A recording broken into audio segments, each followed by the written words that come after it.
The arrow hit the wall 3 inches from Walter Monroe's left ear, and the orc woman who had fired it was already reloading. He had not moved.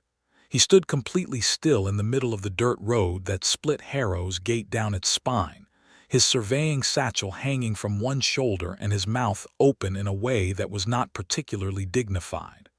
The town behind him had gone utterly silent. The army camped on the other side of the eastern wall had not, of course. He could still hear the distant drum of their formations, the creak of siege equipment being assembled in the flat meadow beyond the gate. But the 60 or so residents of Harrow's gate had entirely stopped whatever they were doing to watch the orc woman knock a second arrow and point it directly at his chest. She was standing in the open doorway of the garrison's eastern storehouse, which meant she had somehow gotten inside the town walls without anyone sounding the alarm, which was already remarkable. But Walter found himself less interested in the tactical implications of that and more interested in the woman herself, who was, without question, one of the most striking figures he had ever seen in his considerable time traversing the rough borderlands between the human territories and the orc ranges. She was tall, not exceptionally tall for an orc, though she would have towered over most men he knew, with the kind of build that spoke not of bulk but of real, refined physical power, the sort that comes from years of actual use rather than display. Her skin was a deep, storm sea green, and her dark hair was pulled back from her face in a series of tight, practical braids threaded with small iron rings that caught the afternoon light.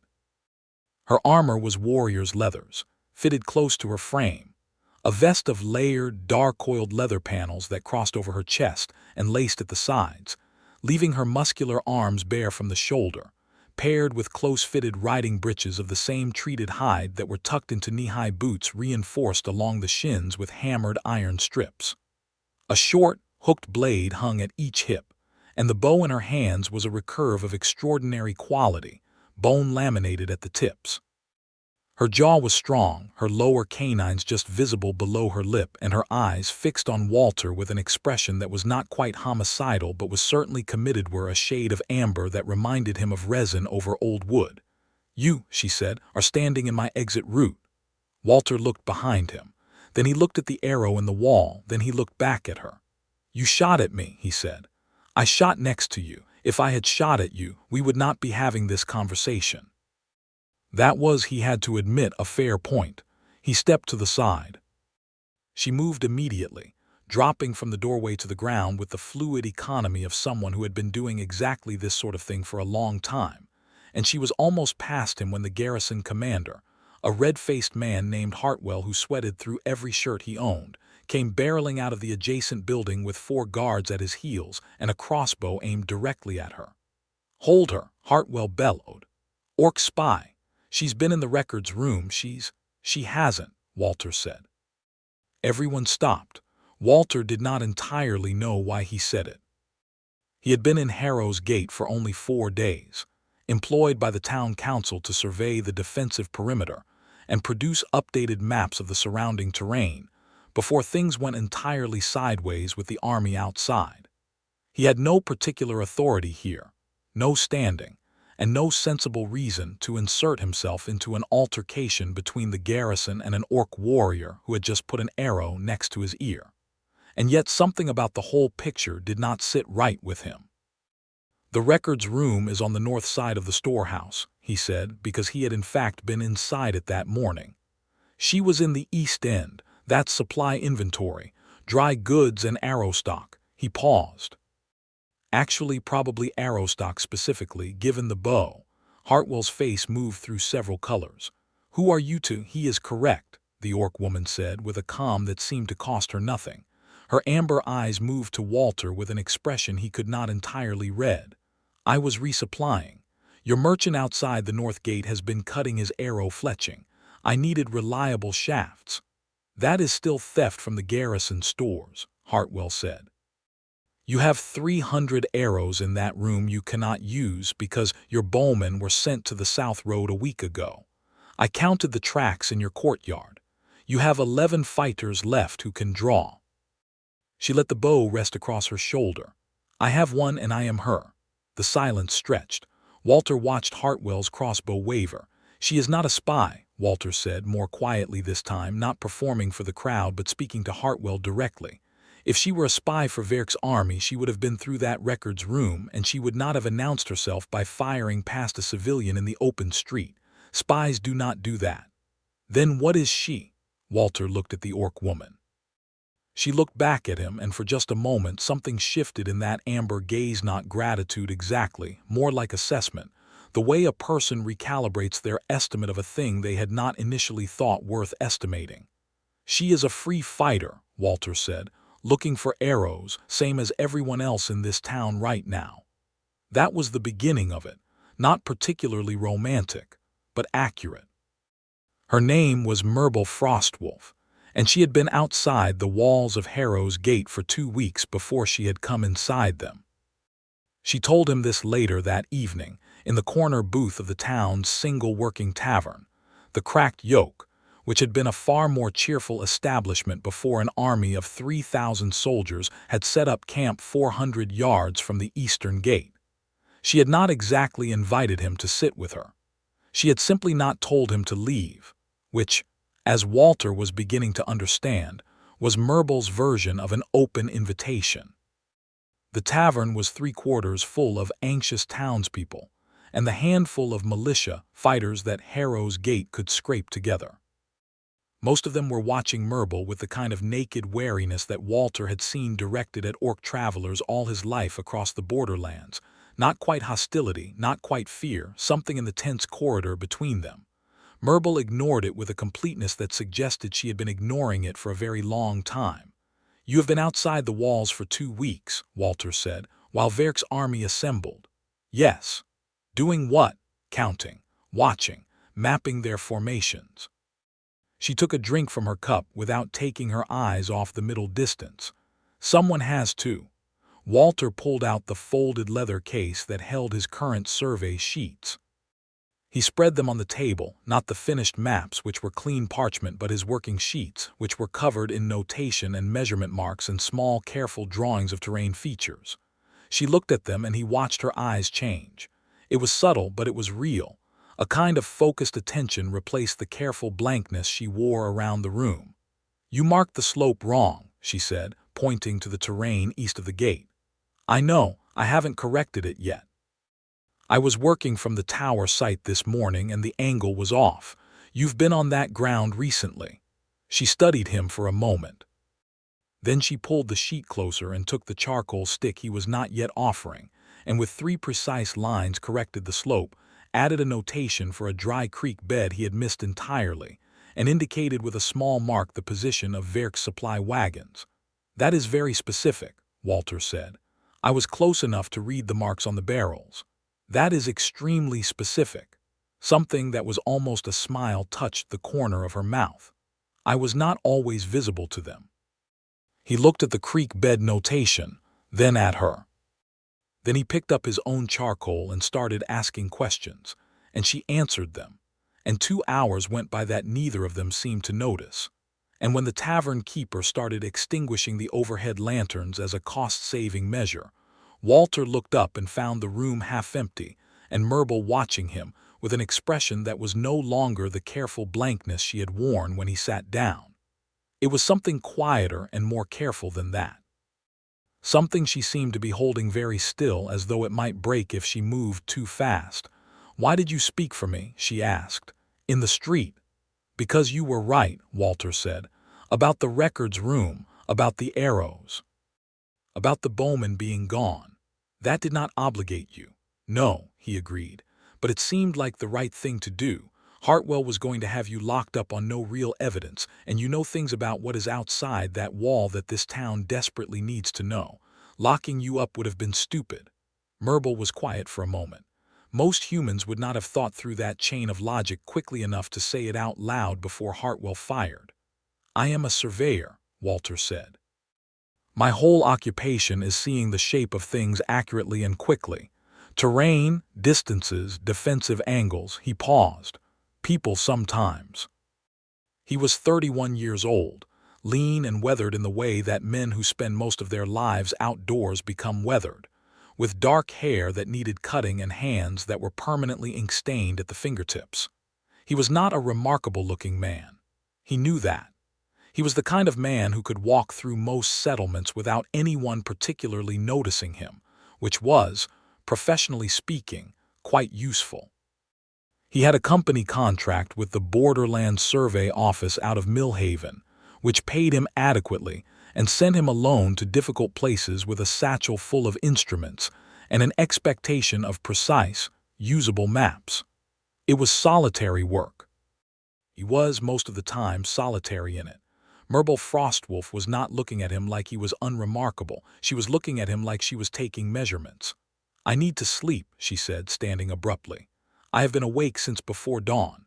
"The garrison will not give you a room," Walter said. "Hartwell, I know. I have a room. It has a second cot. My previous survey partner used it before he was reassigned." He said it practically, not making it into anything more than it was. "The window faces east. You could watch Verk's camp from there." She stood still for a long moment. The tavern keeper was watching them from behind his bar with an expression of deep personal investment in what she would say. "The window faces east," she repeated, as though testing whether he had actually said it. "Yes, strategically useful. You are a very strange man, Walter Monroe." "I have been told," he said. She took the room. In the days that followed, the situation in Harrow's Gate compressed and clarified the way things do. When a large external threat presses in from all sides and leaves no room for the usual comfortable social vagueness. The army outside the walls belonged. Walter pieced this together from conversations with the council. Not to any Orc clan, but to Lord Verk, a human nobleman who had spent the last 2 years claiming to be the legitimate heir to the regional governorship of the Thornmark territories, a claim roughly half the borderland settlements disputed, and the other half had decided was not worth dying over. Harrow's Gate was in the first category, which was why it had a siege and not a garrison change. Verk was not a man who tolerated disagreement graciously. "He will not burn the town," Murbul said on the third morning, watching the distant camp through Walter's east-facing window while he worked at the small table with his instruments. She had taken to standing at that window at dawn, which meant he had taken to being awake at dawn, which had disrupted his usual habits, but which he found he did not particularly mind. "The buildings are too valuable. He wants the toll gate revenues and the road access. He will starve them out or frighten them into opening the gate." "How long can they hold?" Walter asked without looking up from his measurements. 8 days on current stores if they are careful, 12 if they cut rations." She paused. 6 if Hartwell keeps eating the way he eats. Walter huffed a short laugh before he could stop it. Murbul glanced at him with that almost smile again. "You laugh at my observations," she said. "Your observations are frequently very funny," he said. "They are accurate. That is why they are funny." She was quiet for a moment, and when he looked up she was watching him with that careful, held expression again, the one that seemed to be deciding something. He looked back down at his work and did not press it. What he had established in those first days was this. Murbul Frostwolf was a warrior of considerable reputation in the Orc ranges east of the Thornmark, not a clan chief, not a warband leader, but a singular fighter who operated independently, and was known enough that the name produced visible reactions in the handful of Orc traders who came through the settlement's small internal market. She had left her clan 7 years ago under circumstances she did not discuss. She had fought in 4 regional conflicts on 3 different sides, always, she said, for whoever she believed was more right than wrong, and the fact that she had survived all 4 was advertisement enough for her competence. She had come to Harrow's Gate because she had heard about Verk's campaign and had decided, with the same clear-eyed assessment she brought to everything, that he was wrong. "You fight for strangers," Walter said once, not skeptically, just trying to understand. "I fight against things that should not be allowed to stand," she said. "The strangers happen to be on the right side of it. That is a significant distinction." "Yes," she said simply. He had also established though he would not have called it an establishment so much as a gradual, unavoidable recognition that he had not been as purely solitary in his thinking as he generally was. He was accustomed to working through problems alone, to eating alone, to moving through settlements like a visitor who never quite arrived. He was not unhappy in this, exactly. It had simply become his texture of life. But Murbul was in the room, and in the tavern, and on the wall walks where he went to take his sightings, and she said things that were precise and sometimes very funny, and occasionally illuminated some aspect of the world that he had been looking at from the wrong angle, and he found that the texture of his days had changed in a way he had not planned for and was not sure how to categorize. On the 5th day, she came back from one of her reconnaissance trips outside the walls. She had a method of exiting and entering through a section of the old east postern that no one else seemed to know existed, with a cut along her left forearm that was not deep but was messy and bleeding steadily through the cloth she had wrapped around it. She sat at the table with the matter-of-fact air of someone who had been injured before, and found it mildly irritating but not interesting.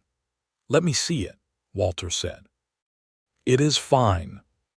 "Let me see it," he said again, and pulled his small field kit from his satchel. He always carried one, because the borderlands were the sort of place where not carrying one was an oversight that punished you eventually. She looked at him for a moment and then extended her arm across the table. He cleaned it and bound it carefully, not quickly. He was good at this in the way that people who are alone a great deal become good at self-care, because there is often no one else to do it. She watched him work with a focused intensity that he felt without looking up. "A patrol saw me," she said. "I moved faster than I intended and clipped the postern stone on the return. Did they follow you in?" "No, they do not know the postern exists." She paused. "Verk has hired orc fighters. I saw the clan marks." Walter looked up from the bandage. "Which clan?" "Ashbone Reach. 3 of them. They are not here for honor. They are mercenaries." Something moved behind her eyes, not quite contempt, more like a cold, specific disappointment. "Some of my kind will sell their spears to whoever pays for them." "Some of every kind do that," Walter said. "Yes," she said, with a flatness that made it clear she knew that and did not find it comforting. He tied off the bandage and did not let go of her hand immediately. Not as a signal of anything, just. He was still holding it, and he became aware of it at the same moment she did, and a beat of something passed between them that was different in quality from everything that had come before it. Her hand was large and very warm, and the skin of her palm was calloused in the specific way that spoke of years of sword grip and bowstring, and Walter had been alone long enough that the warmth of it landed in him somewhere deeper than he had been braced for. He let go. She did not say anything. She looked at her bandaged arm for a moment, then at him, and then she stood and went to the window, and they did not talk again for an hour, but the silence had a different quality to it than it had the day before. That was the 5th day. On the 6th day, the siege negotiator from Verk's camp appeared at the main gate under a parley flag, and Walter was called to the council meeting, because someone had mentioned to the council that the mapmaker had been sharing intelligence with the orc warrior, and the council wanted both the intelligence and the warrior's assessment of Verk's camp strength. Murbul came to the meeting without being asked, which surprised Councillor Dresch and did not surprise anyone who had been paying attention. The negotiator's offer was straightforward. Open the gate, surrender the council's authority documents, accept Verk Call as their rightful governor, and no one would be harmed. The council would retain administrative function, but answer to Verk's appointed representative. Harrow's gate would continue to exist and thrive. "He has no legal claim," said Dresch, who was the oldest member of the council, and had the kind of deep-carved stubbornness that old borderland people develop. "The Thornmark Charter was granted by the River Assembly, not the Call family." "The River Assembly no longer functions as it did," said another councillor, younger, with the hunted expression of someone doing arithmetic about personal survival. "Verk has 3 of the 5 river lords in his coalition already." "Then we send for the remaining 2, Dresch said. Runners cannot get through Verk's line, Hartwell said. Walter had been sitting quietly at the edge of the table, listening and measuring as he did. After a moment he spread his latest survey sheet on the table. They can, if they go north first and then curve east through the scrub margin. Verk's camp does not extend north of the old mill road. There's an oak wood there that his cavalry cannot penetrate in formation. On foot, a runner could be out and through in 4 hours of darkness. Everyone looked at the map. Then they looked at Walter. Then several of them looked at Murbul because the map showed details that could only have come from someone who had been considerably closer to Verk's camp than any of them. "You would go," Murbul said, not asking. She was looking at his face. "I know the terrain better than anyone here," Walter said. "I drew it." "Verk has Ashbone orc trackers," she said. "I know." She was quiet for a moment, and Walter watched something move through her expression, not quite alarm, but something that had alarm in its architecture. Then she said calmly, "I will go with you." The council did not object. They were, by that point, not in a position to object to much.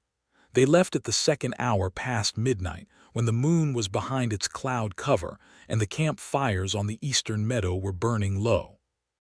Murbul had restored her arrow supply from the garrison stores, with Hartwell's grudging permission this time, and she moved through the dark with a quietness that Walter, who was himself reasonably quiet, found instructive.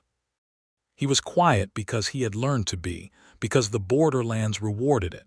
She was quiet in a different way, like the absence of sound was native to her, a thing she wore as naturally as her boots.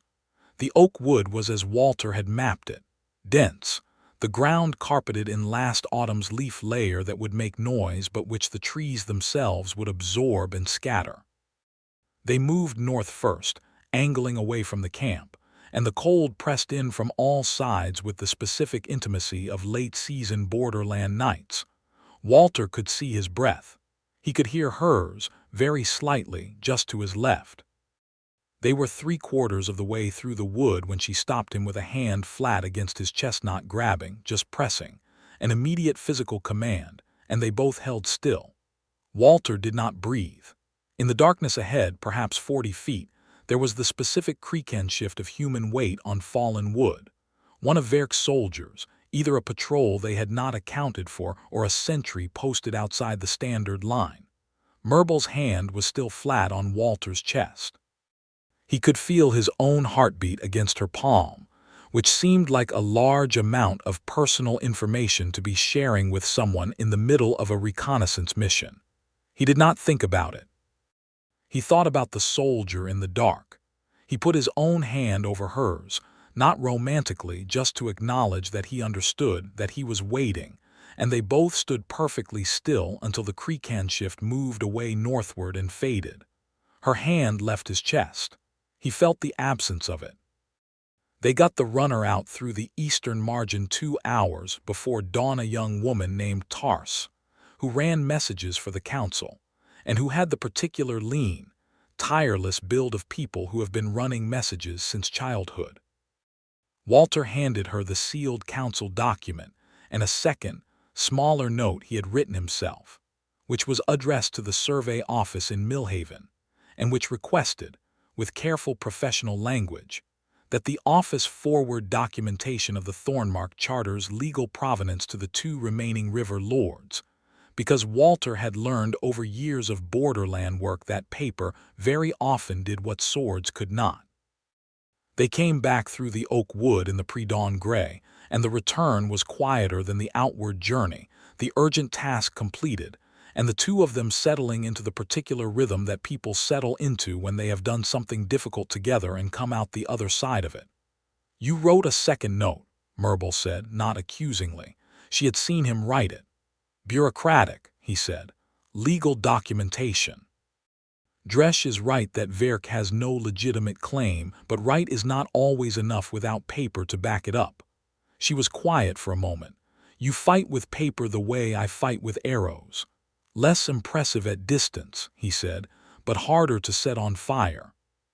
She made a sound that was, unmistakably, a laugh. "A real one," not the almost smiles and the careful near expressions she had been producing since they met. It was short and a little surprised, as though it had gotten out before she could manage it, and Walter felt something warm and ridiculous open in his chest like a door swinging wide on an unexpected summer afternoon. He did not say anything about it.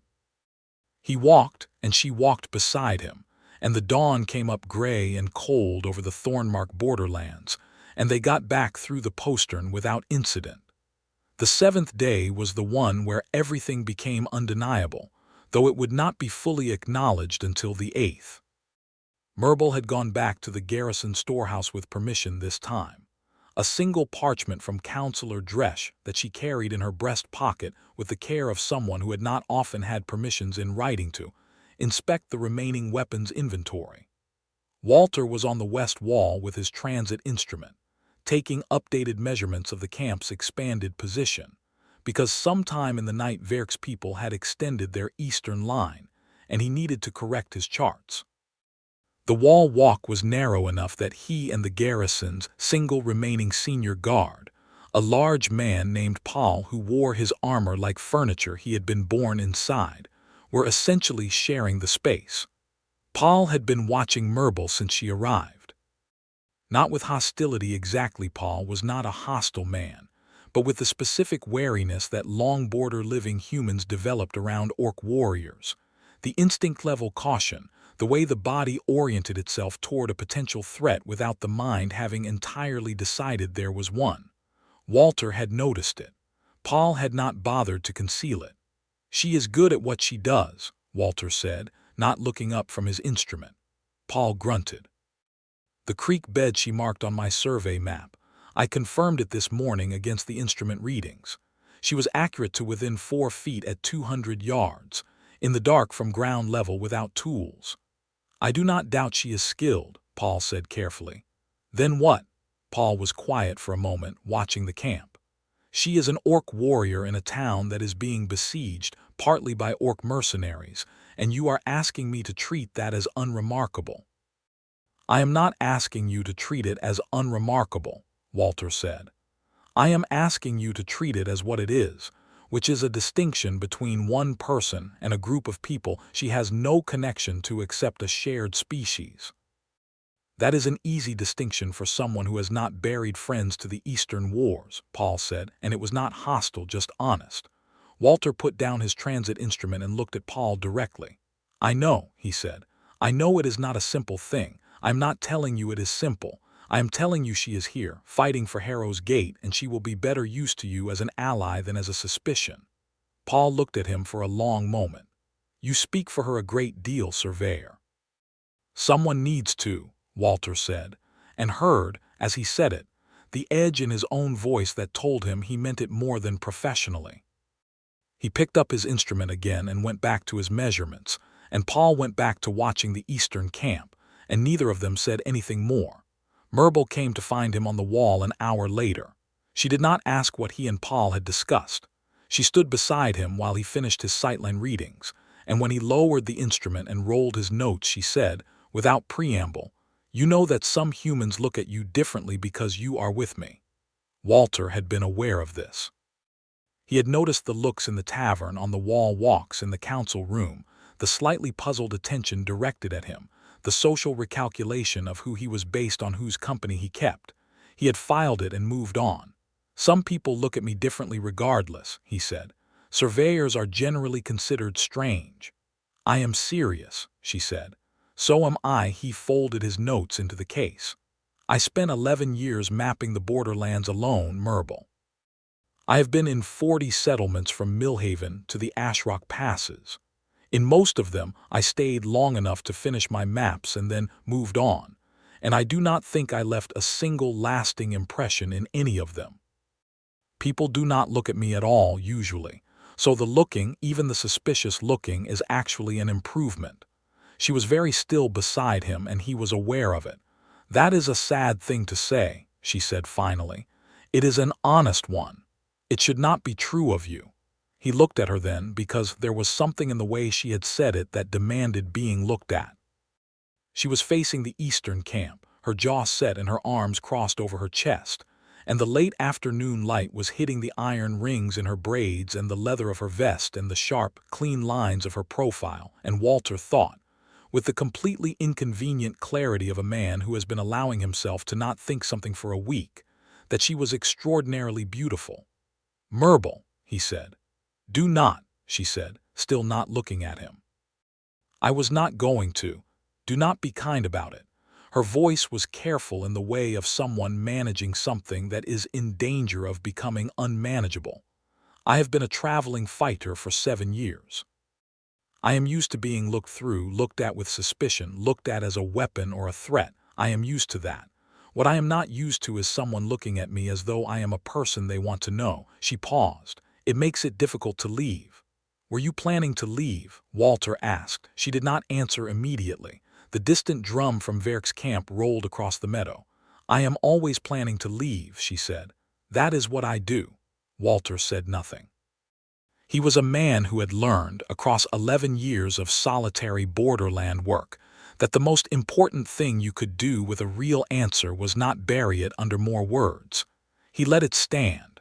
The drum rolled again. Murbul uncrossed her arms, and her hand rested for a moment on the wall beside his, close enough that her fingers brushed his, and neither of them moved. The 8th day was the day Walter Monroe called Murbul Frostwolf tiny. It happened in the common yard of the garrison, in front of approximately 35 people including Hartwell, Paul, most of the council, and the majority of the town's surviving fighters. And it happened like this. Verk had sent a different representative to the gate that morning, not the negotiator but a military commander, a broad man named Sesson with a voice designed for carrying across formations and an expression of impatient contempt.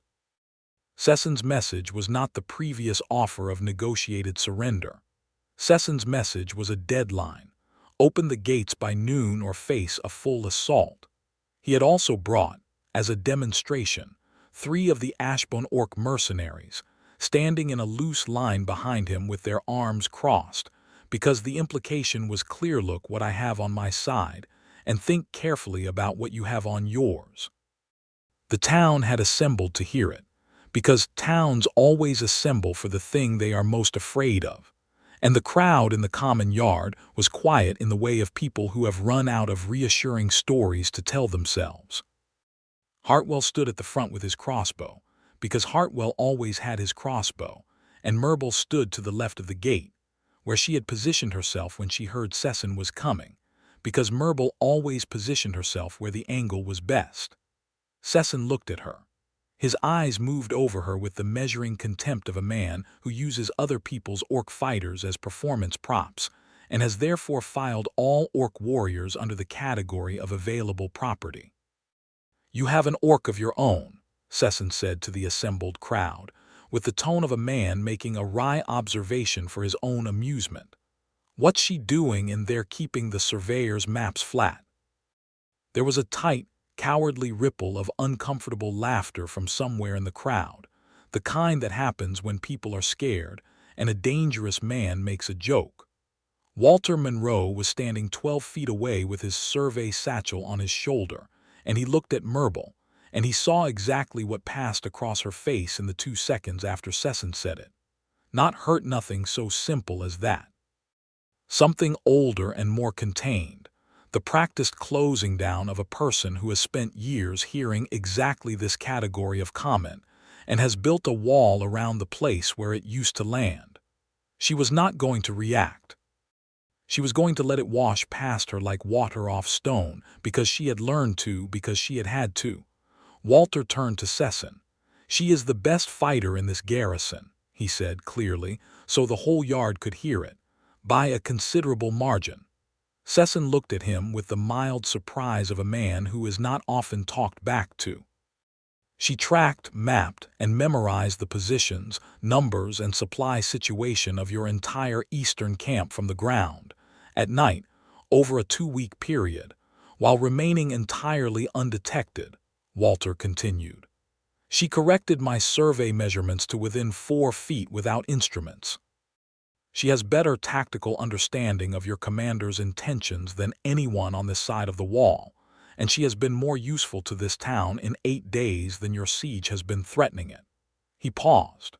"So if I were you, I would be considerably less interested in dismissing the orc woman, and considerably more interested in reconsidering whether a town with her on its side is the easy thing you have been telling yourself it is."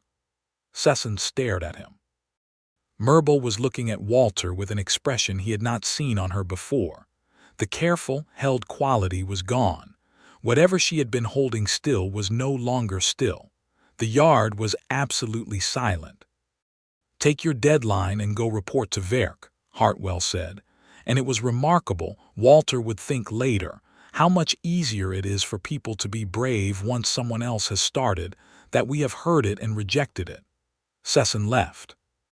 The crowd in the common yard began to exhale and dissolve back into motion, and Walter turned and found Murbul directly in front of him, closer than he had expected, close enough that he had to look up slightly to meet her eyes because she was 4 inches taller than he was, and her expression was complicated. Complicated in a way that was not unhappy. "Tiny," Walter said, because he was an idiot, and because the word had been sitting in the back of his mind since Sesson's dismissal, and because he was trying to make her smile. "That is what he was implying, you know, that you were small, negligible." Murbul Frostwolf reached out, took him by the front of his shirt with both hands and walked him backward into the garrison wall. She did not do it violently.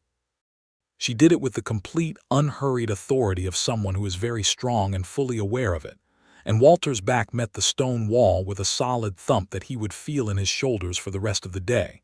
And then she was right in front of him, her hands still in his shirt, her amber eyes about 6 inches from his, and the entire remaining population of the common yard had come to a complete stop to watch. "You," she said, very quietly, "called me tiny. In a contextual tiny. You have to admit the irony was, Walter, yes." She was looking at him with that expression, the one that was no longer held still, the one where whatever she had been managing for 8 days was no longer manageable, and something had changed in her eyes from the assessment quality to something that was entirely different in temperature, and Walter, pressed against the garrison wall with her hands in his shirt and the whole town watching, found himself thinking about absolutely nothing except her. "You defended me," she said, in front of his men. In front of the whole town. "It was accurate," he said, which was what he always said. "It was more than accurate," she said. "You said it knowing they would all see, knowing it marked you." "I do not care about being marked." "I know." She was quiet for a moment, her hands still in his shirt. "That is the problem." "Why is that a problem?" "Because I was planning to leave," she said, and she sounded, for the first time since he had met her, like someone who was genuinely uncertain about something. "I am always planning to leave, and you keep making it more difficult." The yard around them had achieved a particular quality of silence that Walter recognized as people who are watching something significant and have collectively decided not to breathe in case it interrupts the watching. He was aware of it distantly, the way you are aware of weather when you are occupied with something more immediate. "Then do not leave," he said. Simple. Honest. The way things land when you have spent long enough alone that you do not have the surplus energy for anything other than the direct truth. Murbul looked at him for a long, suspended moment, and then she did something that Walter would later describe. On the rare occasion he described it to anyone as the most unexpectedly disarming thing a person had ever done to him. She pressed her forehead against his. It was an orc gesture he understood that intellectually, had read about it in the clan custom documentation that sometimes crossed his desk as regional context for survey work. A pressing of foreheads was an acknowledgement, a recognition of a person as real as seen, as worthy of being seen. She held it for a moment, and then she let go of his shirt and stepped back, and the whole common yard released its collective breath in one long, audible sigh that was equal parts relief and delight. "Tiny," she said again, but she was almost smiling when she said it. "I stand by the contextual irony," Walter said, somewhat breathlessly. She walked past him toward the eastern wall, and he watched her go, and Paul materialized at his shoulder and said, very carefully, You are aware the entire town just witnessed that. I am aware, Walter said. They are going to talk about it. I assume so. Paul was quiet for a moment. Good, he said unexpectedly. We needed something to talk about other than the siege. Tarsai the runner came back on the 9th day with 2 letters, and the letters changed everything. The first was from the River Lord Ansem of the Upper Reach, confirming that he had received the council's appeal and was prepared to dispatch a company of his own armed riders to the Thornmark border in support of Harrow's, Gates' legal position 36 armed riders who would arrive within 4 days if they rode hard. The second was from the survey office in Millhaven, and it contained, attached and sealed with the office's formal ribbon, a certified copy of the original Thornmark Charter as filed with the River Assembly Registry, showing clearly and legally that the regional governorship was an assembly appointment and not a hereditary call family right. Walter read both letters at the table in his room with Murbul reading over his shoulder, and when he finished he held the charter copy up in the morning light and said, "Paper." "Paper," she agreed, with something that was unmistakably satisfaction. They brought both letters to Dresch and the council. The mood in the council room shifted from the tight, controlled desperation of the previous days to something more complicated and more alive, the specific quality of people who have been told they might actually survive and are in the process of revising their expectations upward. Dresch, who had the administrative instincts of a person who has been running a border settlement for 30 years, immediately set about drafting a response to Ansem and a formal legal notification to Verk that his siege was in violation of the River Assembly Charter. "Will Verk care about the legal notification?" someone asked. "He will when Ansem's 36 riders arrive behind it," Hartwell said, and for the first time in 8 days, he did not sound like a man sweating through a crisis, but like a man who had remembered what it felt like to be on the right side of a situation.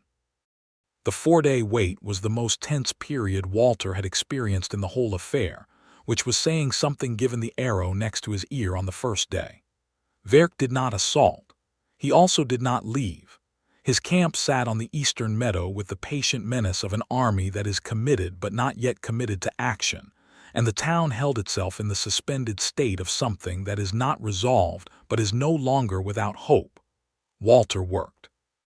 He produced the final clean survey sheets of the entire defensive perimeter and the surrounding terrain, with Murbul's field observations incorporated throughout, and the resulting maps were the most accurate documentation of the Harrow's Gate borderlands that had ever existed.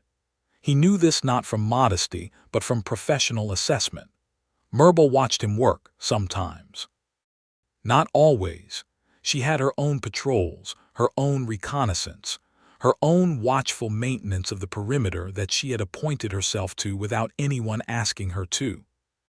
But sometimes she was in the room, and she had taken to sitting on the cot she had originally been assigned when he was working late, with her back against the wall and one knee drawn up, and she would Ricci had found a copy of a regional history text in the common room that she was working through with what seemed like genuine academic interest, and the sound of his work and the sound of her reading formed a kind of domestic quiet that Walter had not felt in a long time. On the second night of waiting, when the candle was burning low, she put down the history text and said, without looking at him, "Tell me about the survey office." So he told her, about the 11 years. About the routes, the high passes and the river margins and the forest edges and the coastal cliffs. About the instruments and what they measured and how you turned measurements into lines that meant something. About the other surveyors he had worked with briefly before the contracts separated them. About the satisfaction of a clean sheet, everything correct and documented, a place made legible. He talked more than he usually talked. He was not sure why except that she was asking, and she was listening with the quality of genuine attention that she brought to everything that mattered to her. And it turned out that being genuinely listened to after 11 years of primarily talking to survey instruments was unexpectedly an overwhelming feeling. He stopped in the middle of a sentence about a particularly difficult traverse he had done in the Ashrock passes 3 years back, and found that his throat was doing something inconvenient. "Walter," she said. "I am fine," he said. She looked at him for a moment, and then she crossed the room and sat down beside him at the table, her shoulder against his, and did not say anything further. She just sat there. And he sat there. And after a while his throat stopped doing the inconvenient thing, and he finished the story about the Ashrock passes, and she listened to the end of it, and the candle burned down to its base, and neither of them moved to light another. "In the darkness," she said, "I left my clan because the chief made a decision I could not live with. He allied with a slaver company humans operating out of the southeast coast ports, and the alliance was profitable and the chief was practical, and I was the only one who could not make the practical calculation work in my conscience." She paused. "I was 22. I thought it would be a season, a single opposition, a departure, a return after the thing had resolved itself." She was quiet. "It did not resolve itself. The alliance held. I did not go back." 7 years, Walter said. 7 years. He reached across the table and took her hand, the same hand he had bandaged. He did not do anything with it, just held it, the same way she had sat against his shoulder, present without demand, the simple weight of a person who has decided you are worth staying close to. Her hand closed around his. "I am not planning to leave," she said, and it was quiet enough that it might have been for herself as much as for him. "Good," he said. "I am not planning to go anywhere either." On the third night she kissed him. He was standing at the east window. His window. Hers now too, in the way that things become shared without a formal agreement, looking at the distant camp fires, working out in his head the approach route Ansom's riders would most likely use when they arrived. And she came to stand beside him at the window, and she looked at the fires for a moment, and then she looked at him. And the quality of her looking was the thing he had been aware of for days now but had not acted on. Because he was not the kind of person who assumed, and he had not been certain she wanted to be acted on. But she kissed him, and therefore the question of certainty was resolved. It was not a tentative kiss. Murbul was not, in any sphere of her existence, tentative.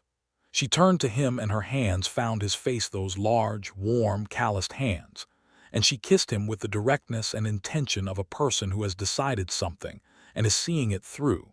And Walter's hands went to her waist with the matching intention of a person who has been very carefully not thinking about this for 9 days and finds himself, upon being given permission, immediately and entirely committed to the project. She tasted of the tea from the tavern, faintly, and underneath that of something warmer and harder to name, and her mouth was thorough and serious, and then, gradually, not serious at all, but something that was very warm, and that went on for long enough that when they finally parted he had lost track of whether the camp fires outside were still burning. "I have been thinking about doing that since the wall," she said. Her voice was different. Not lower exactly, but closer. The careful distance she maintained in all public contexts entirely dissolved. "Since the wall," he repeated. "When?" "When you called me tiny and made me laugh for the first time in," she paused, "a long time." He looked at her in the darkness, the faint reflected firelight from outside catching the iron rings in her braids and the amber of her eyes and the strong, beautiful lines of her face, and he thought again, as he had been thinking helplessly for days, that she was extraordinary, not in the performing, presented way of people who are aware of being looked at, but in the raw, substantive way of a thing that has been made well and knows what it is for. "Murbul," he said. "Yes." "I am very glad you needed arrows from the garrison storehouse." She laughed, a real laugh again, not the brief surprised one from the oak wood, but a fuller version, something that opened up her whole face. And then she put her forehead against his, and he closed his eyes, and outside the window Verk's camp fires burned in the dark, and none of it mattered particularly. Ansom's riders arrived on the 4th day at mid-morning, coming up the north road in a column of 36 that was visible from the wall walk a full hour before they reached the gate. Walter watched them come in. Murbul watched the eastern camp.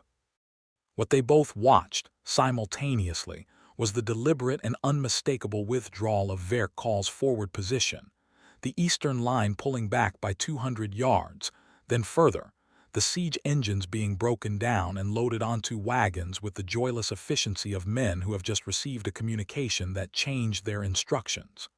He got the legal notification, Walter said. He got both things, Murbul said. The legal notification and the 36 riders on the North Road.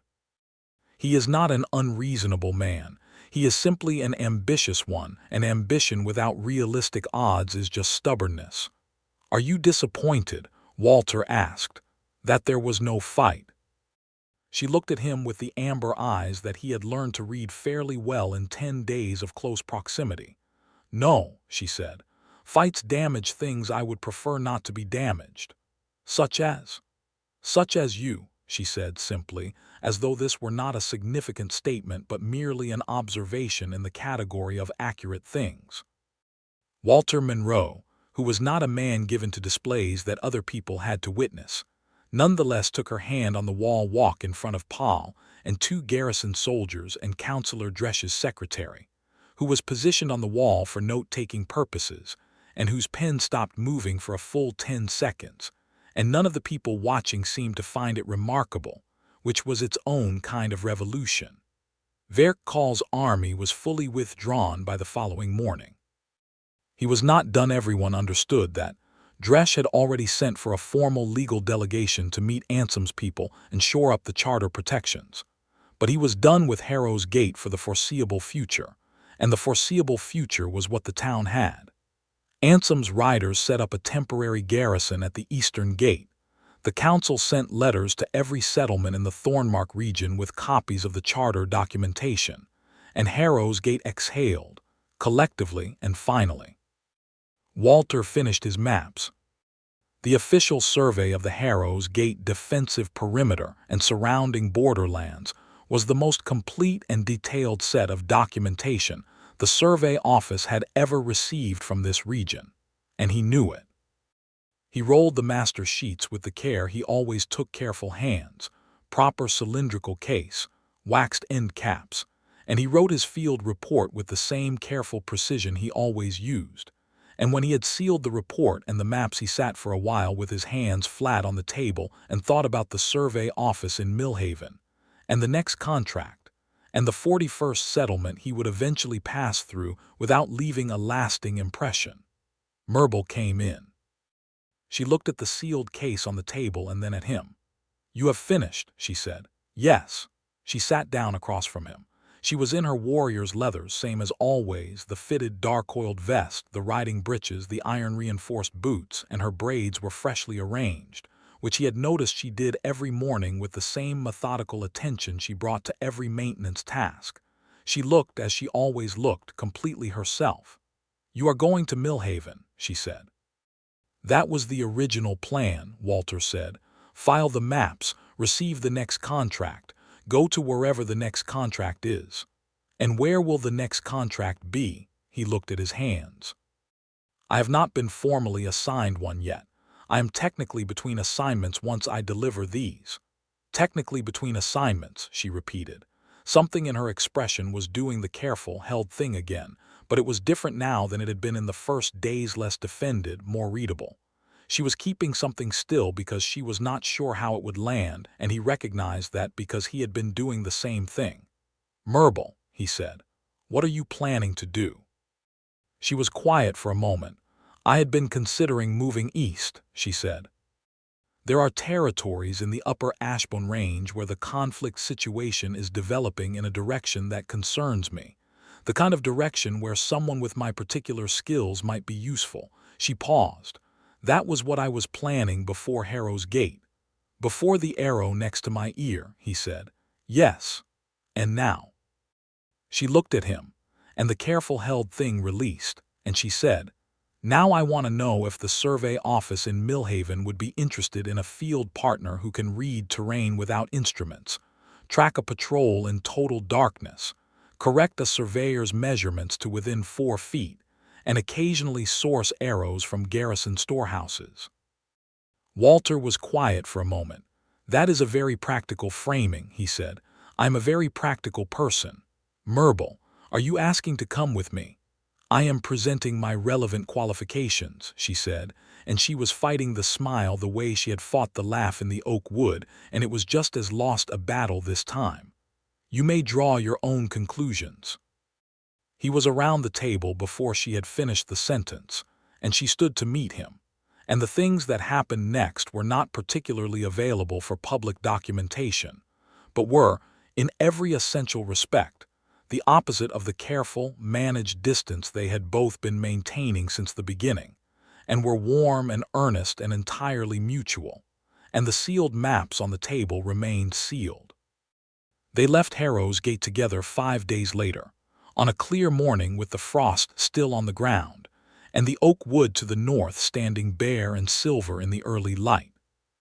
The town turned out to see them off in the particular way that small borderland towns turn out for things that have mattered to them, not formally, not with ceremony, just gathered. Dresch gave Walter a formal letter of commendation for the survey office. Paul shook his hand, and then, after a brief internal deliberation, shook Murbul's hand as well, which she received with a gravity that seemed to genuinely please him. The tavern keeper pressed a wrapped portion of the flat bread that the cracked yolk was locally known for into Walter's satchel without comment, because food was the border country way of saying the things that did not come out as words. Hartwell did not come to see them off. This surprised no one. Tarsai the runner came, though, and she said to Murbul directly, without preamble, "You were right about the north route, through the oak wood." Murbul looked at her for a moment and then said with complete seriousness, "You are fast. You should always trust your feet," which was, Walter thought, a more meaningful compliment from Murbul than a formal citation would have been from most people. They walked north first because that was the route that made sense, and the town fell behind them and the borderlands opened ahead, the scrub margins and the old road cuts and the dry creek beds that Walter had mapped and Murbul had memorized, the terrain they both knew now from different angles and by different methods, which amounted to knowing it together more thoroughly than either had known it alone. "Millhaven is 3 days' walk," Walter said. "I know. I have been to Millhaven. What did you think of it?" "Too many people, good market, excellent pie vendor on the eastern street. The one with the green awning," she looked at him. "Yes. I have been buying pie from that person for 5 years, Walter said. "That," she said, "is a significant coincidence." "Is it a significant coincidence, or is it evidence that the pie is objectively excellent?" She laughed, and this time it was the full version, completely unguarded, and the sound of it carried across the frost-bright morning like something that belonged there. The survey office in Millhaven was run by a man named Director Cranwell, who was meticulous, humorless, and deeply invested in accurate documentation. When Walter arrived with the Harrow's Gate survey case and his field report and Murbul Frostwolf standing at his shoulder, Cranwell's response was instructive. He looked at the maps first, for a long time with the specific reverence of a man in the presence of something technically exceptional. Then he read the field report. Then he looked at Murbul. "You provided field intelligence that was incorporated into the survey," Cranwell said. "Yes," said Murbul. "Walter has indicated he would like to formalize a field partnership, joint contract basis." "Yes," said Murbul. Cranwell looked between them with the expression of a man who is performing a professional assessment but whose peripheral attention has noted something that is not strictly professional. "The borderlands east of the Thornmark are the highest priority survey backlog we have," he said. "The terrain is difficult and the political situation is in flux." "Both things we are familiar with," Walter said. Cranwell tapped the map case. "The accuracy of this work is remarkable," he said, in the careful way of someone who does not give compliments easily and is not sure he is comfortable doing so now. "I will approve the partnership contract." He paused. "The Eastern Territories there is significant risk involved." "There is significant risk involved in most of the places this office sends me," Walter said.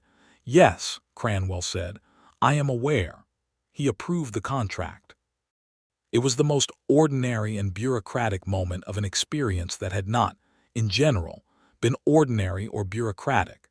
And yet standing in Cranwell's parchment-smelling office with the Eastern contract in his hand and Murbul reading over his shoulder. Exactly the same way she had read over his shoulder in the room at the Cracked Yoke. Exactly the same comfortable, proprietary closeness. Walter found himself feeling something that was the direct opposite of solitary. They took a room at the Eastern in that night, a better room than the one at the Cracked Yoke, with an actual fireplace that worked and curtains on the window that were only slightly moth-eaten. And they sat by the fire and read the contract terms and debated the approach route for the first Eastern Survey assignment. And Murbul challenged 3 of Walter's initial assumptions about the terrain based on what she knew from her 7 years of working those ranges. And he revised 2 of them and successfully defended the third. And she granted the third with the particular quality of reluctant acknowledgement that was, coming from her, the warmest form of praise. Later, when the fire had burned lower and the debate had concluded and the contract was set aside, he told her about his family. Not dramatically, not as a performance, just the facts. Parents dead of the river fever when he was 16. A sister in a coastal town he wrote to twice a year. The survey office as the structure that had given him a place to exist and a reason to move. He told it the way he told things, plainly and without inflation, and she listened the way she listened, with her whole attention. "You have been alone a long time," she said. "Yes," he said, not sadly, just accurately. "I have also been alone a long time," she said. "Yes," he said, "and now neither of us is." She looked at him across the low fire, and the amber of her eyes in the firelight was the warmest thing in the room, and she reached across and took his face in her hands, the way she had in the town room, the same deliberate, unhurried ownership of the gesture, and she kissed him without preamble, and with the intention of someone who has decided something and will not be reconsidering it. He kissed her back with the matching intention of a person who is, for the first time in 11 years, not planning to move on. The Eastern Survey work was everything the field report had promised. Difficult terrain, political instability, the aftermath of 2 unresolved clan disputes playing out across the landscape in ways that made accurate mapping both more dangerous and more important. They worked through it together across the following months the same way they had worked through the Harrow's Gate survey, Walter with his instruments and his precise documentation, Murbul with her terrain instincts and her combat readiness, and her ability to move through hostile country, with a quietness that was sometimes the only thing between them and a genuinely difficult situation. There was an incident in the Graymere Pass, where a disputed territory patrol thought they were scouts for one of the warring factions and detained them both, and Murbul's ability to speak the clan dialect and Walter's ability to produce a survey office contract in Cranwell's immaculate formal handwriting resolved the detention within 2 hours, which was faster than it would have gone with only one of those tools available. There was a snowstorm in the upper Ashbourne Range that kept them pinned in a shepherd's shelter for 3 days, which was not as unpleasant as the weather conditions suggested because they had food, a fire, each other's company, and a great deal of unfinished map work that the enforced stillness allowed them to complete. There was a river crossing south of the Graymere that went badly and briefly put Walter into the current, and Murbul was in the water after him before he had registered what was happening, and the way she swam in full leathers, with a grip on his shirt that was completely uninterested in the possibility of losing him, was something he thought about afterward with a warmth that had nothing to do with the fire they built on the far bank. In the Eastern Territories, the political situation that Murbul had been following before Harrow's Gate, the developing conflict in the upper Ashbourne Range, was deeper and more complicated than even she had expected, and the survey work gave them both a vantage on it that proved, over time, practically useful. Walter's maps of the contested regions became the reference documentation for 3 separate negotiation processes, because accurate terrain documentation has a way of cutting through the kind of territorial disputes that are sustained by each party having a different and self-serving idea of where the borders are. This was not glamorous or particularly dramatic work, but it was the kind of work that mattered in ways that built quietly over time, and both of them were people who understood and respected that kind of mattering. They spent 4 months in the Eastern Territories, working and moving and living in the particular close collaboration of two people who have become each other's primary landscape.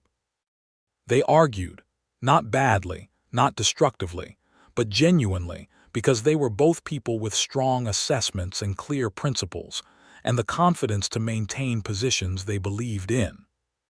The arguments were usually about approach routes and risk calculations, and occasionally, about whether a particular local authority figure was more dangerous or less dangerous than Murbul's Reed or Walter's Reed, and the resolution was usually either a clear synthesis position or a coin flip, and the coin flip had a better record than anyone liked to admit. They also, with the gradual, unplanned accumulation of shared experience, built the kind of intimacy that is not manufactured but grown, the kind that accretes in small moments. The shorthand they developed for terrain assessments, the specific way she had learned he took his morning tea, the specific way he had learned she needed 15 minutes of quiet after waking up before she was ready to talk about anything. The way she was always slightly cold at night, and he was always slightly warm, which made the logistics of sleep in shared shelters straightforward. The way he said her name, not Murbul the orc warrior, not Murbul the fighter, not the orc woman or the green skin, or any of the other categories people tried to file her into, just Murbul, her name, like it was a word that meant something particular and fine. She told him, one evening in the Graymere country with the survey fire burning low between them and the finished maps spread on the ground for review, that she had written to her clan chief. Not a reconciliation the slaver alliance had ended 3 years ago. She had confirmed that through trade contacts, but the fact of it was not something she could unknow, but a letter. An acknowledgement that she was alive and working and had found something that was, in her specific phrasing, worth staying in one place for. She said it without looking at him, and he looked at her and did not make it large, because large would have been the wrong size for it, but he reached across the maps and took her hand and held it, and she let herself be held. "I did not expect this," she said. "No," he agreed. "Neither did I. I was planning to leave. You told me." "I had been planning to leave for 7 years." She looked at him then with the amber eyes that he knew now as well as he knew his own instruments, the specific tells of what she was thinking, the way her jaw set when she was managing something difficult, the way her whole face opened when she laughed. "You are very bad for my plans." "I am going to continue being very bad for your plans," he said. "Good," she said, and squeezed his hand, and that was that. They returned to Millhaven in the late summer, when the Eastern contracts were completed, and the survey office needed the maps for review before commissioning the next set. Cranwell received the Eastern survey documentation with the same careful, constrained reverence he had given the Harrow's Gate work, and the additional notation that the documentation quality was, by his assessment, the best the office had received in its 20-year history. He said this looking at his desk. Walter accepted it looking at the wall. Murbul accepted it looking at Cranwell with the expression she wore when she was deciding whether a person was worth trusting, and Cranwell, to his credit, looked back without flinching. "The North River Commission has requested your team specifically," Cranwell said, which was the most significant thing he said in the meeting, because specific requests meant established reputation, and established reputation meant the work was real in the way that mattered. They took the room at the Eastern Inn again. Same moth-eaten curtains, same fireplace, same creaky board by the door that Walter had learned to step around. Murbul went to the Eastern Street pie vendor and came back with 2 portions wrapped in cloth, and they ate on the floor by the fireplace with the North River Commission contract spread between them, arguing cheerfully about the approach route for the first survey segment. "You always want to start from the high ground," she said. "High ground gives me accurate baseline measurements," he said. If the baseline is off, everything downstream of it is off. If you start from the high ground in the North River country in autumn, you will be fighting the weather from the first day. I have fought the weather before. Not North River autumn weather, you have not. He looked at her. You have surveyed the North River country. I have worked in it. It is not the same as surveying, but I know the weather patterns. She said it matter-of-factly, the same way she said most of the things that reminded him, at unexpected moments, of how much of the world she had moved through and what she carried from it. We start from the lowland margin and work upward. We lose 2 days on the baseline, but we gain a week on the approach season. He looked at the contract route and the terrain description and then at her. That is correct, he said. I know. You could simply say you are right, he said. I am right, she said. I just said so. He smiled at his pie and she ate hers, and they were in a warm room in Millhaven with a fire and a contract and the North River country ahead of them. And Walter Monroe thought about the garrison wall in Harrow's gate, about the arrow 3 inches from his ear, about the amber eyes that had looked at him as though he was a person worth measuring, and about the specific moment in front of 35 people, in the common yard, with Verkal's man watching. When he had said the true thing out loud and felt her hands take hold of his shirt, he thought about what she had said then, about being hard to leave.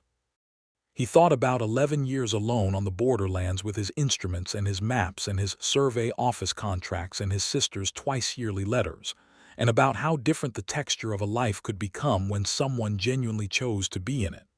Murbul, he said. She looked up from the contract. Something in his tone made her put it down. I want to say something, he said. Not practically, not in the way I usually say things.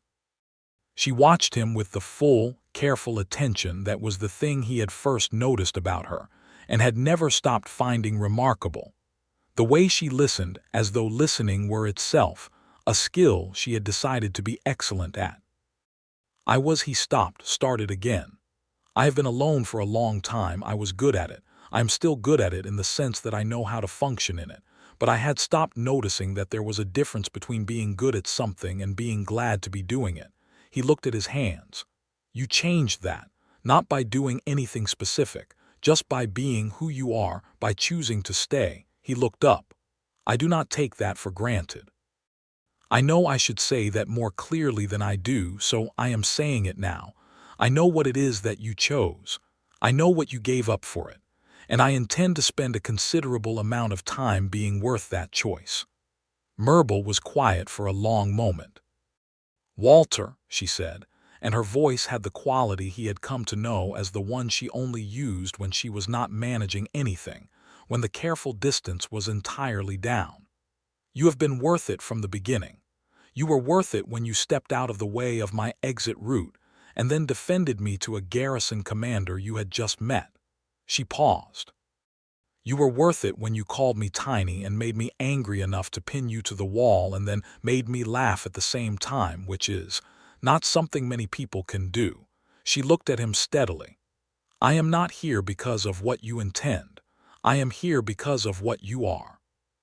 He crossed the room and took her hand, and she stood and pressed her forehead to his, the orc acknowledgement, the gesture that said seen, known, real, and he put his hand against her jaw and held it there, and she closed her eyes. I am not planning to leave, she said, the same words she had said in the dark room in Harrow's gate, but with a different quality now, the quality of a thing that has been tested and confirmed rather than a thing that is still deciding itself. Good, he said.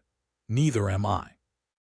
The North River Commission survey took them through the autumn and into the early cold, and they completed it with the same systematic rigor and the same productive arguments and the same mutual efficiency that had characterized everything they had worked on together. The documentation they produced became the reference standard for North River territory planning, and Cranwell, in his formal commission review letter, wrote that the survey office considered the partnership contract an ongoing arrangement of considerable institutional value, which was as warm as Cranwell's written language ever got. almost a year after the arrow had landed 3 inches from Walter Monroe's left ear in the dirt road of Harrow's gate. They were back in the Eastern Inn in Millhaven on the night before the winter contract break, when the survey office shut its commissioning work for 6 weeks, and the surveyors who stayed in the city spent their time producing clean, fair copies from their working sheets. Walter was at the table, finishing a final map notation, and Murbul was at the window east-facing, same as always, watching the street below with the quiet alertness that was simply her nature, the way some people tap their fingers or hum, and the fire was going and the curtains were exactly as moth-eaten as they had always been, and the room had the quality of all the rooms they had shared over the past year, used and warm and specific to them. "I had a letter," Murbul said, not turning from the window. "From my clan chief." Walter put down his charcoal. "What did it say?" "That the slaver alliance was ended 4 years ago, not 3. That he made the wrong choice. That I was," she paused. "That I was missed. That the clan still considers me Frostwolf." She was quiet. "That if I wanted to visit I would be received." Walter waited. "I do not know if I will go," she said, "but I wanted someone to know I received it." She turned from the window. "I wanted you to know." "I am glad you told me," he said. She crossed the room and sat beside him at the table, and he put his arm around her and she leaned into him. Not a small gesture, not a cautious one. The kind of leaning that a large, strong person does when they have decided that being leaned against is a thing this person is for, a specific comfort and warmth that they have decided they will accept. And he held her, and the fire crackled. And outside the Millhaven streets, the winter was coming in and the lamps were going up, and the city was doing what cities do when the cold arrives, pulling together, closing toward warmth. "Whatever you decide," Walter said, "I will go with you if you want me there, and I will be here when you return if you go alone." She put her hand over his. "I know," she said. "That is exactly what I needed to hear." She looked at him with the amber eyes, and the warmth in them was the specific warmth of a person who has been cold for a long time and has allowed themselves, finally, to be in from the cold. "I used to not know what that felt like, having someone who would just be there. One way or the other. You know now," he said. "Yes." She looked down at their joined hands. 7 years of leaving, 1 year of staying. She turned his hand over in hers and looked at the ink stains on his fingers, the survey work calluses, the small scar on his knuckle from the river crossing in the Graymere country. She looked at it like it was a map. "I think I am better at staying." "You are," he said, "though you were always better than you thought at things." She looked at him with the expression that she still sometimes wore when he said something that landed in her somewhere unexpected. Not the almost smile, but the real one. The full one that changed her whole face. And then she kissed him on the cheek with the matter-of-fact tenderness of a person for whom the gesture is entirely natural and not a performance. And he turned his face toward her and returned it properly. And the map on the table remained unfinished, and it did not matter. Outside the window the city lamps came on one by one, small fires against the dark, and the winter contract break stretched ahead of them 6 weeks of no required destinations, no assigned territories, no deadlines from Cranwell and Walter Monroe, who had spent 11 years moving through the borderlands without leaving a lasting impression in any of them, sat in the warmth of a shared room in Millhaven with Murbul Frostwolf's hand in his and felt, with the specific quality of something that has been earned rather than given, that he was exactly where he was supposed to be. He had not expected it. He was quite certain she had not expected it either. But that, he thought, was the particular nature of the things that were real. They arrived not as destinations you had planned for, but as corrections to the map, the way a dry creek bed shows up where your measurements had not accounted for one, and you look at it and realize it makes the whole picture more accurate, and you cannot imagine the map without it now. He turned to her to say something about the North River survey, a notation he had thought of, a correction, and found she was already looking at him with the expression that meant she had also been thinking about something she was about to say, and they both stopped, and they both laughed, and the sound of it filled the room and went past the moth-eaten curtains into the winter street. And Harrow's gate was behind them, and the whole of the borderlands was ahead, and neither of them was alone in it.